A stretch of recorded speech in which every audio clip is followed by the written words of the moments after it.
पिछली क्लास में हमने आप लोगों को बताया था एल्कोहलों के निर्जलीकरण की क्रिया विधि। एल्कोहल का निर्जलीकरण किस तरीके से होता है, मतलब कि एल्कोहल का निर्जलीकरण की प्रक्रिया बताई गई थी, अभिक्रिया बताई गई थी। अभिक्रिया बताने के बाद उसकी अभिक्रिया की क्रिया विधि किस तरीके से होती है इसको हमने बता दिया था।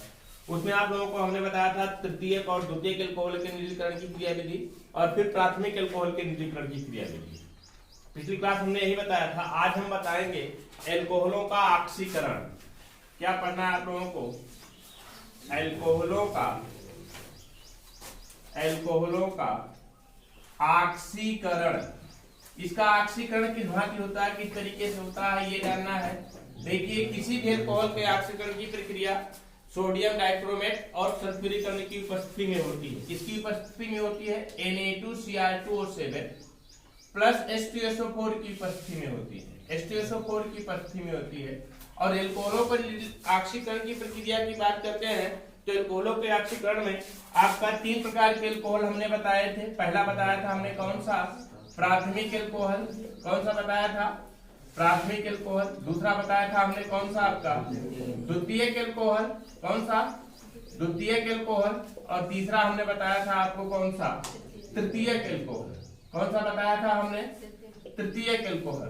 तो तीनों प्रकार के एल्कोहल की ऑक्सीकरण की प्रक्रिया अलग अलग होती है। तीनों प्रकार की ऑक्सीकरण की प्रक्रिया अलग अलग टाइप से होती है। तो प्राथमिक एल्कोहल का ऑक्सीकरण किस भांति होता है, द्वितीयक एल्कोहल का ऑक्सीकरण किस भांति होता है और तृतीयक एल्कोहल का ऑक्सीकरण किस प्रक्रिया किस तरह होता है, इसकी प्रक्रिया आप लोगों को जानना है। लेकिन इतना विशेष ध्यान दीजिएगा, ये एल्कोहल का ऑक्सीकरण कभी भी होगा तो किसकी उपस्थिति में होगा? सोडियम डाइक्रोमेट और H2SO4 की उपस्थिति में होता है। तो लिखिए एल्कोहलों का ऑक्सीकरण। लिखिए एल्कोहलों का ऑक्सीकरण। देखिए, अच्छा, यहां पर यही नहीं, ध्यान दीजिए, यहां पर हम सोडियम डाइक्रोमेट ही नहीं लगा सकते, यहां पर हम पोटेशियम डाइक्रोमेट ही लगा सकते हैं, भी लगा सकते हैं। K2Cr2O7 प्लस H2SO4 का भी प्रयोग कर सकते हैं। उसके साथ साथ में यही नहीं, हम क्रोमिक ऑक्साइड भी, क्रोमिक अम्ल भी लगा सकते हैं। कुल मिलाकर के जानिए, सोडियम डाइक्रोमेट या पोटेशियम डाइक्रोमेट की अम्लीय माध्यम है। अम्लीय माध्यम का मतलब क्या? H2SO4 के साथ मिलाकर के ऑक्सीकरण की प्रक्रिया करा सकते हैं। तो लिखिए एल्कोहल अम्लीय माध्यम में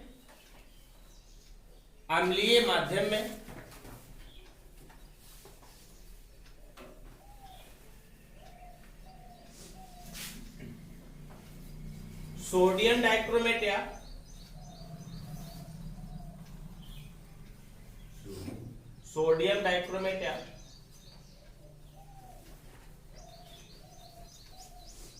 पोटेशियम डाइक्रोमेट की उपस्थिति में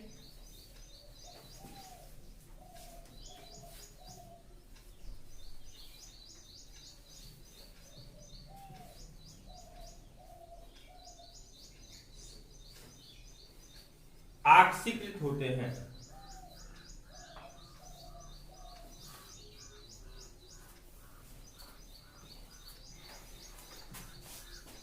प्राथमिक, द्वितीयक और तृतीयक एल्कोहल का ऑक्सीकरण, प्राथमिक, द्वितीयक और तृतीयक एल्कोहल का ऑक्सीकरण निम्न प्रकार से होता है।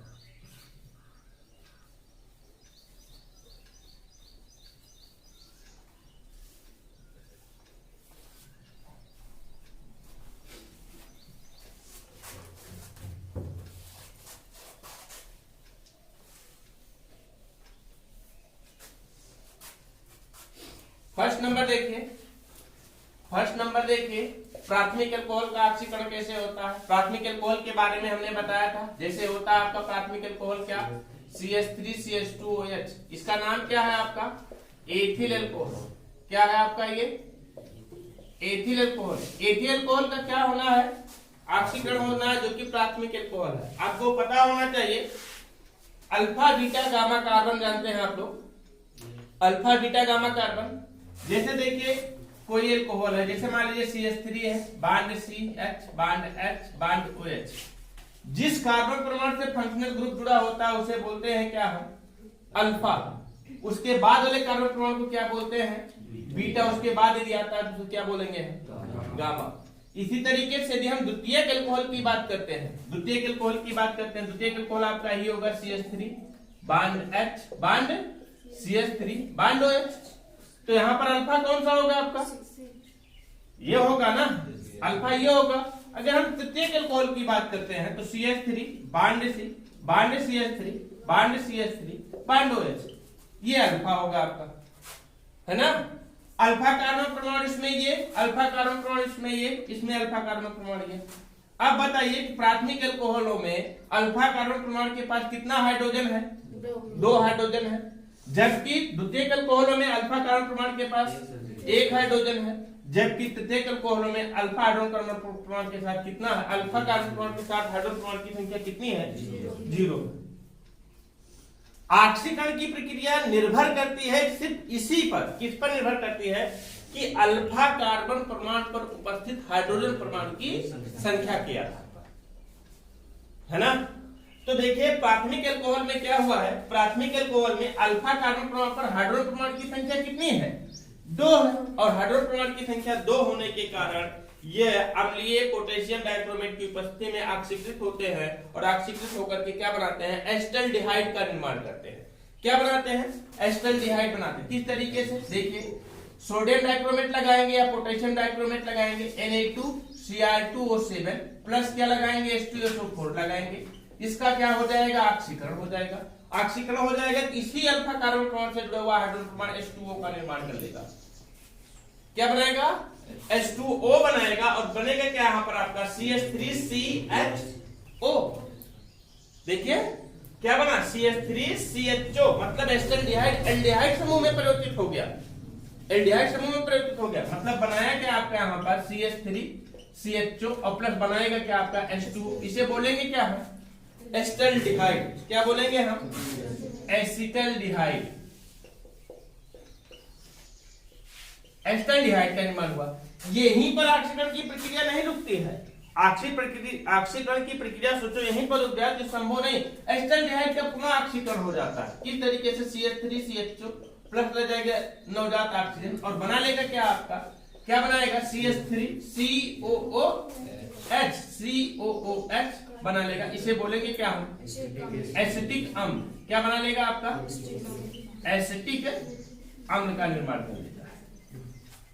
समझ पा रहे हैं कि नहीं है क्लियर, समझ पा रहे हैं। लेकिन ध्यान दीजिए जो एस्टल्डिहाइड बना या जो एसिटिक अम्ल बना, इसमें कार्बन परमाणु की संख्या उतनी ही है जितनी की किसमें है, अल्कोहल में है। देख लीजिए यहाँ पर कितना कार्बन परमाणु है, 2। तो यहाँ पर भी कितना कार्बन परमाणु है, 2। और इसका ऑक्सीकरण होने के उपरांत भी कितने कार्बन परमाणु वाला यौगिक बना है, 2 कार्बन परमाणु वाला यौगिक बना है। समझ गए कि नहीं। तो प्राथमिक अल्कोहलों का ऑक्सीकरण होता है, प्राथमिक अल्कोहलों का ऑक्सीकरण होता है अम्लीय सोडियम डाइक्रोमेट की उपस्थिति में। अम्लीय सोडियम डाइक्रोमेट की उपस्थिति में एस्टल्डिहाइड का निर्माण करता है और एस्टल्डिहाइड का पुनः ऑक्सीकरण होता है एसिटिकल मतलब कार्बोक्सिलिक अम्ल। कार्बोक्सिल समूह का एक यौगिक कार्बोक्सिलिक अम्ल बनता है, बन रहा ना। कार्बोक्सिल समूह का एक यौगिक कार्बोक्सिलिक अम्ल समूह का यौगिक एसिटिक अम्ल बनता है और उसमें कार्बन परमाणु की संख्या वही रहती है जो मूल अल्कोहल में थी। अब देखिए यहाँ पर आपका ऑक्सीकरण की प्रक्रिया जानना, आपका द्वितीयक अल्कोहल का, द्वितीयक अल्कोहल के ऑक्सीकरण की प्रक्रिया जानना है। तो द्वितीयक अल्कोहल क्या होता है, हमने बताया था आप लोगों को, क्या, CH3 bond C bond CH3 bond H bond OH। ये होगा कि नहीं होगा, द्वितीयक अल्कोहल होगा कि नहीं होगा। जब द्वितीयक अल्कोहल का ऑक्सीकरण होता है तो यहाँ पर क्या बन जाता है, डायरेक्ट किसकी उपस्थिति में होता है आपका ये Na2Cr2O7 प्लस किसकी उपस्थिति में, H2SO4 की उपस्थिति में ऑक्सीडाइज्ड होगा। H और H और O क्या बना लेगा, H2O बना लेगा और बन जाएगा क्या, इस कार्बन से और इस ऑक्सीजन परमाणु के साथ डबल बॉन्ड का फॉर्मेशन हो जाता है, द्वैत बंध बन जाता है और बनता क्या है आपका यहाँ पर CH3 bond C bond CH3 double bond O और प्लस क्या, H2O। ये क्या बना आपका, एसीटोन का निर्माण हुआ। क्या बना, एसीटोन का निर्माण हुआ और ये एसीटोन पुनः ऑक्सीकृत होकर के बनाता क्या है, एसिटिक अम्ल कार्बन डाइऑक्साइड। एसीटोन जो प्राप्त हुआ आपका CH3 bond C bond CH3 double bond O plus 4 oxygen के द्वारा ऑक्सीकृत होता है और बना लेता है क्या यहाँ पर CH3COOH प्लस CO2 और प्लस क्या बनाता है आपका H2O बनाता है। इसके 2 CO2 का निर्माण होता है। ये है क्या आपका एसिटिकम। ध्यान दीजिएगा यहाँ पर जो पहली बार ऑक्सीकरण हुआ था, एसीटोन बना था, उसमें कार्बन परमाणु की संख्या मूल एल्कोहलों के समान है। कार्बन परमाणु की संख्या मूल एल्कोहलों के समान है, लेकिन अब जो ऑक्सीकरण हो रहा है, एसीटोन का ऑक्सीकरण जो हुआ, एसीटोन का ऑक्सीकरण हुआ, उसमें मूल एल्कोहलों के समान क्या कार्बन परमाणु की संख्या है? नहीं। कितने कार्बन परमाणु? 2 कार्बन परमाणु, जबकि मूल एल्कोहल में कितने कार्बन परमाणु थे? 3 कार्बन परमाणु थे। और ऐसा क्यों हुआ जानते हैं? ऐसा इसलिए क्योंकि इसमें अल्फा हाइड्रोजन परमाणु की संख्या कितनी थी? 1 ही थी। समझ पा रहे ना?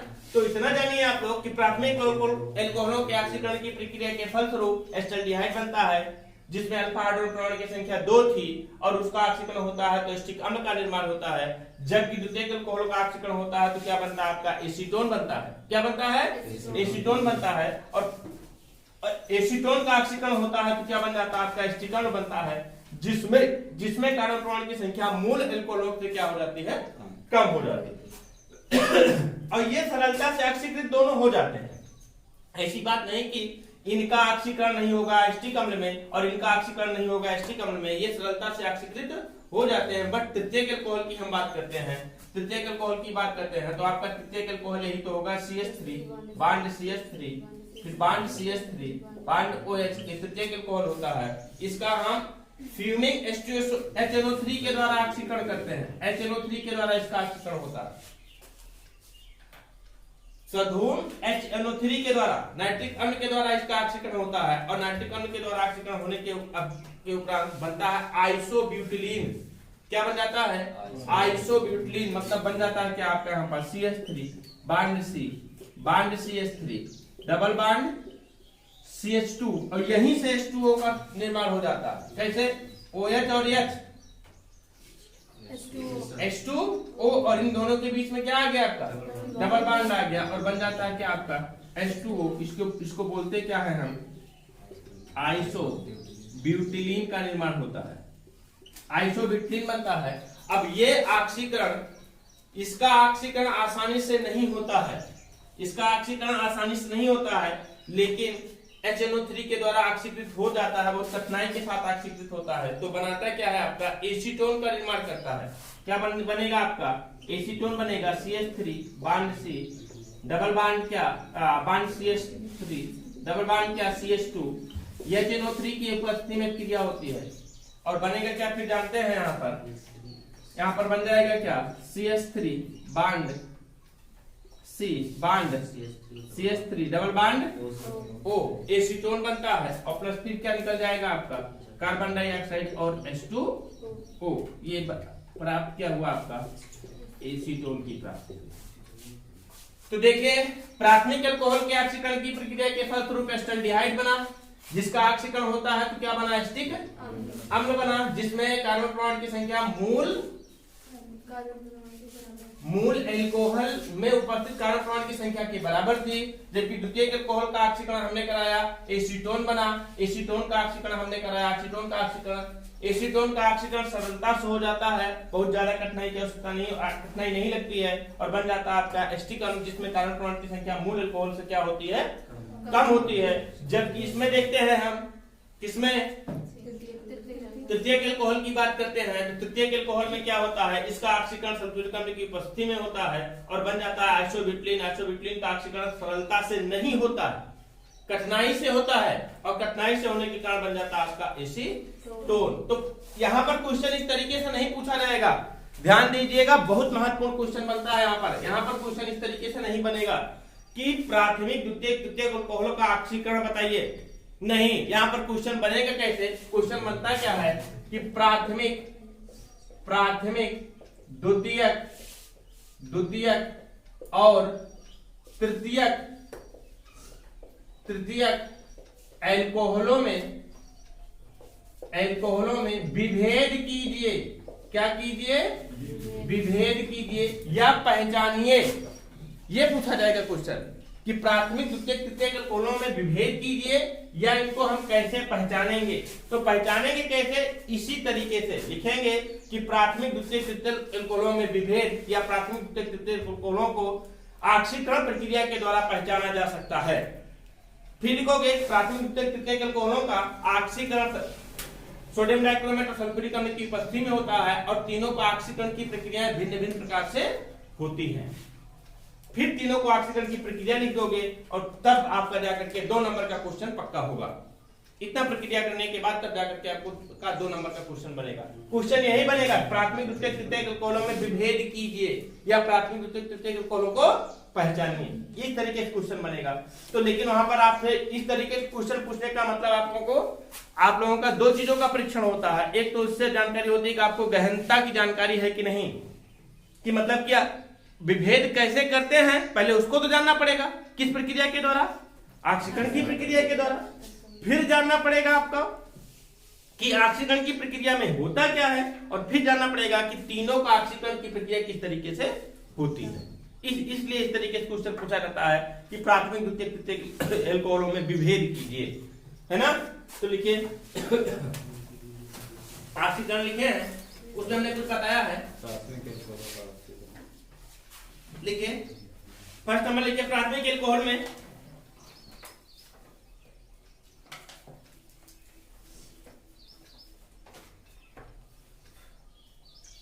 प्राथमिक अल्कोहलों में 2 अल्फा हाइड्रोजनें होती हैं,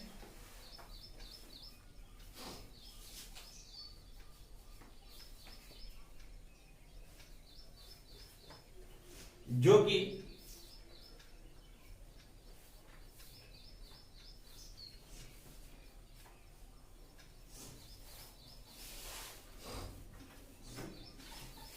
दो अल्फा हाइड्रोजनें होती हैं जो कि अम्लीय सोडियम डाइक्रोमेट द्वारा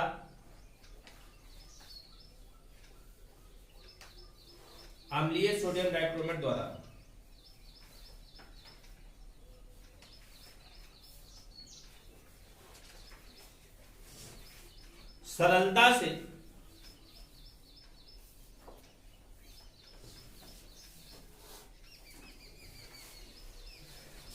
कार्बोक्सिलिक अम्ल में ऑक्सीकृत होते हैं, सरलता से कार्बोक्सिलिक अम्ल में ऑक्सीकृत होते हैं।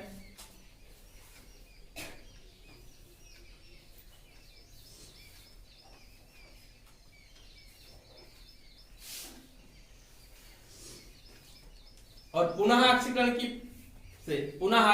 से सरलता से एस्टल्डिहाइड में ऑक्सीकृत होते हैं, सरलता से एस्टल्डिहाइड में ऑक्सीकृत होते हैं,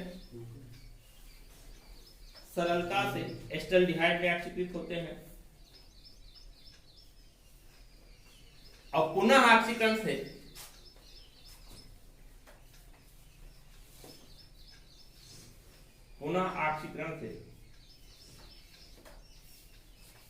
क्या देते हैं, कार्बोक्सिलिक अम्ल देते हैं।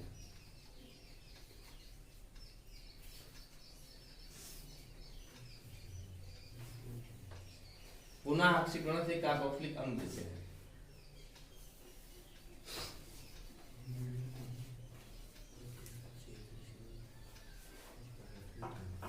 लिखे 2 रिएक्शन नोट करिए, ऊपर वाली दोनों रिएक्शन।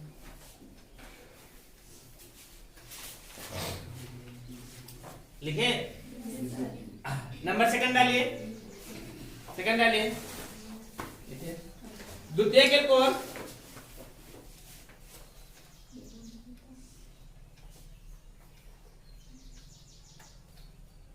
अम्लीय सोडियम डाइक्रोमेट की उपस्थिति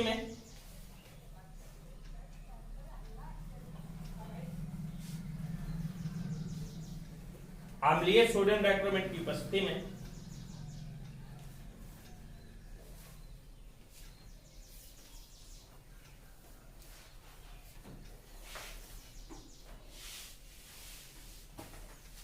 आसानी से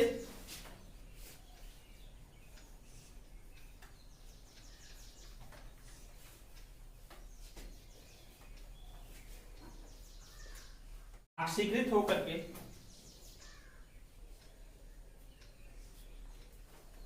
एसीटोन बनाते हैं।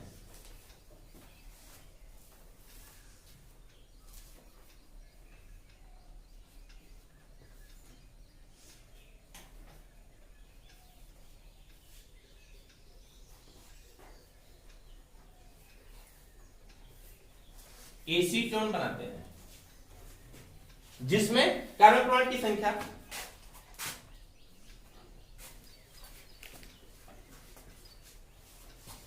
मूल एल्कोहलों के समान होती है।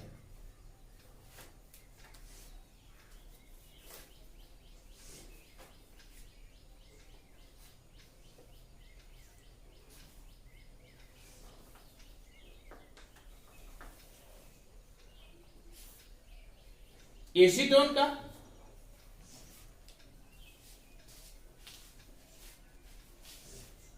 कठिनाई से ऑक्सीकरण होकर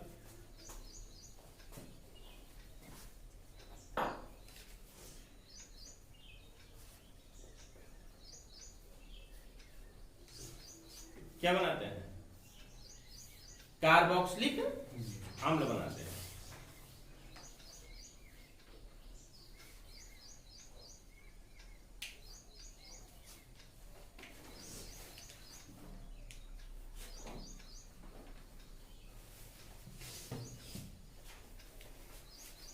कार्बोक्सिलिक अम्ल बनाते हैं, जिसमें कार्बन परमाणुओं की संख्या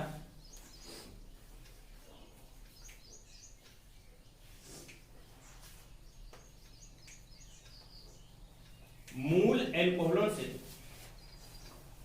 क्या होती है? कम होती है।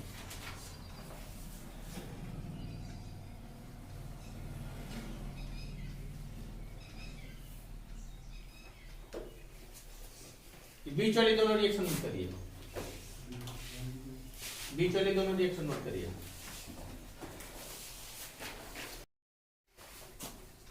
ओके, अच्छा ये बताइए आप लोग, क्या तृतीयक एल्कोहल का ऑक्सीकरण हो रहा है? ऑक्सीजन ऐड हो रहा है यहाँ पर? नहीं हो रहा है। क्यों नहीं होता है? क्योंकि इसमें अल्फा कार्बन परमाणु पर हाइड्रोजन परमाणु की संख्या 0 होती है, उपस्थित नहीं होती है। इसलिए इसका सल्फ्यूरिक अम्ल की उपस्थिति में इसका निर्जलीकरण हो जाता है, और निर्जलीकरण की प्रक्रिया के फलस्वरूप क्या बन जाता है? आइसोब्यूटिलीन, मतलब कि एल्कीन श्रेणी का सदस्य बनता है।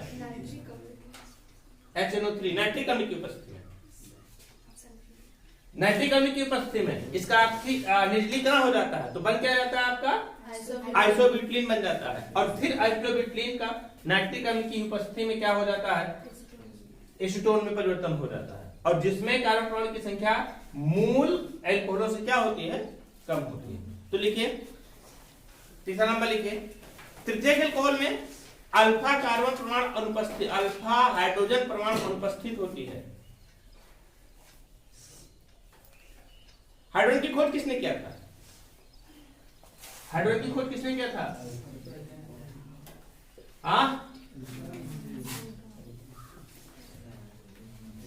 कैवेंडिश ने, कैवेंडिश। ठीक है, तृतीयक एल्कोहल में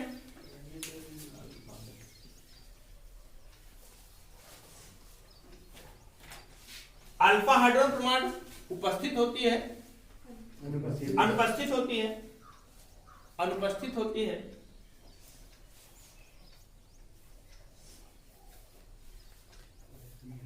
जिससे या नाइट्रिक अम्ल की उपस्थिति में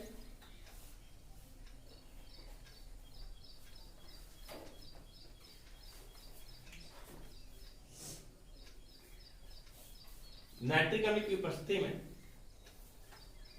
आइसोब्यूटिलीन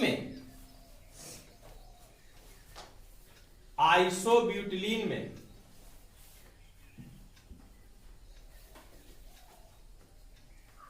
निर्जलीकृत होते हैं।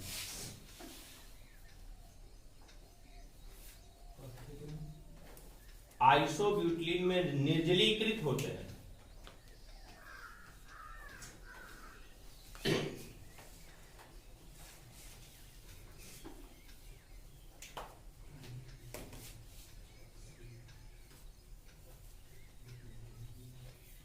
एल्कीनों के ऑक्सीकरण से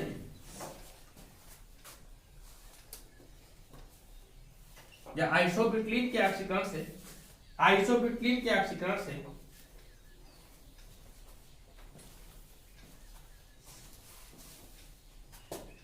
किसका निर्माण होता है? एसीटोन का निर्माण होता है। आइसोब्यूटिलीन के ऑक्सीकरण से एसीटोन का निर्माण होता है।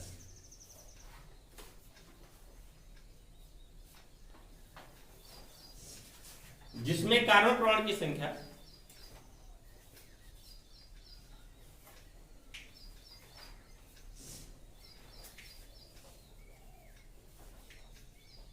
मूल एल्कोहलों से कम होती है।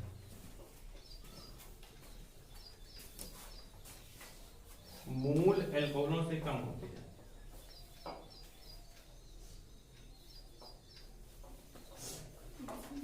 जिसमें कार्बन परमाणु की संख्या मूल एल्कोहलों से कम होती है। ये आप लोग नोट कर लीजिए। लेकिन इच्छा बताएं, देखिए ये एल्कोहलों का डिहाइड्रोजनीकरण। आगे बढ़ते हैं हम क्या, एल्कोहलों का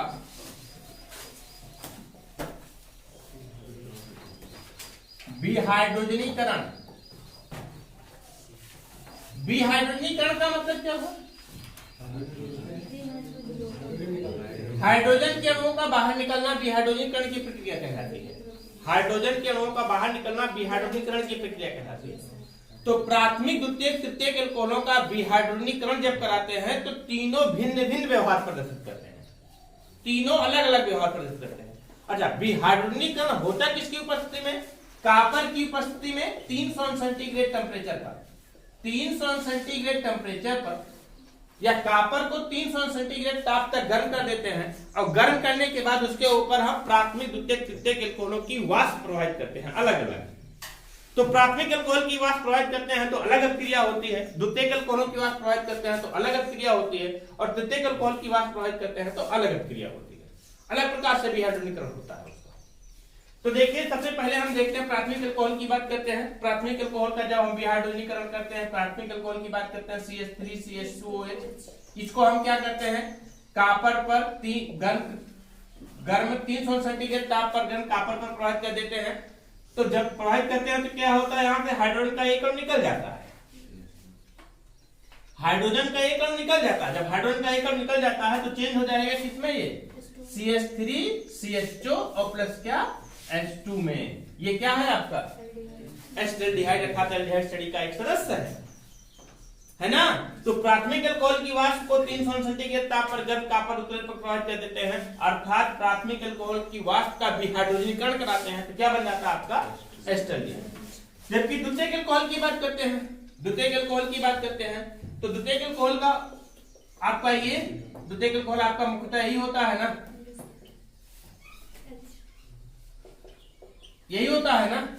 और इसको हम क्या करते हैं? कॉपर पर 300 सेंटीग्रेड ताप पर गर्म प्रवाहित कर देते हैं। तो यहां से H और OH H2O बना लेगा और बन जाएगा क्या आपका? यहां से एसीटोन H2 बनाएगा, सिर्फ H2 बन जाएगा क्या आपका? Acetone CH3 C double bond O bond CH3 और फिर निकल जाएगा क्या आपका? H2 की प्राप्ति हो जाती है। इसे कहते क्या है हम? एसीटोन। जबकि तृतीयक एल्कोहल एकदम से अलग व्यवहार प्रदर्शित करता है, एकदम भिन्न व्यवहार प्रदर्शित करता है। एक्चुअली में उसका विहाइड्रोजनीकरण होता ही नहीं है। तृतीयक एल्कोहल की वाष्प को हम 300 सेंटीग्रेड ताप पर गर्म कॉपर पर प्रवाहित करते हैं तो वो उसका विहाइड्रोजनीकरण होता ही नहीं है, हो जाता है उसका निर्जलीकरण। ऐसा क्यों? ऐसा इसलिए होता है क्योंकि उसमें अल्फा हाइड्रोजन परमाणु होती ही नहीं। तृतीयक एल्कोहल की बात करते हैं तो तृतीयक एल्कोहल आपका ये है, देखिए CH3 bond C bond CH3 bond CH3 bond OH। क्या यहाँ पर अल्फा कार्बन परमाणु पर हाइड्रोजन है? मतलब अल्फा हाइड्रोजन परमाणु नहीं है। और इसकी वाष्प को यदि हम कॉपर पर गर्म 300 सेंटीग्रेड टेम्परेचर पर प्रवाहित कर देते हैं तो एक्चुअली में क्या होता है कि इसका विहाइड्रोजनीकरण होता ही नहीं। हाइड्रोजन के अणु बाहर नहीं निकलते हैं। क्या निकलते हैं? जल के अणु बाहर निकल जाते हैं, मतलब इसका निर्जलीकरण हो जाता है। निर्जलीकरण होता है, क्या बनता है? देखिए हाइड्रोजन और यहां से एक हाइड्रोजन H2O और तुरंत इन दोनों के बीच में क्या आ जाएगा? डबल बॉन्ड आ जाएगा। मतलब बनेगा क्या आपका? CH3 bond C bond CH3 double bond CH2 plus H2O। समझ गया ना? तो फिर से देखिए एक बार, जब हम एल्कोहलों का क्या कराते हैं, निर्जलीकरण कराते हैं, तो एल्कोहलों के निर्जलीकरण की प्रक्रिया एल्कोहलों का विहाइड्रोनीकरण कराते हैं, तो एल्कोहलों के विहाइड्रोनीकरण की प्रक्रिया भिन्न भिन्न प्रकार से होती है।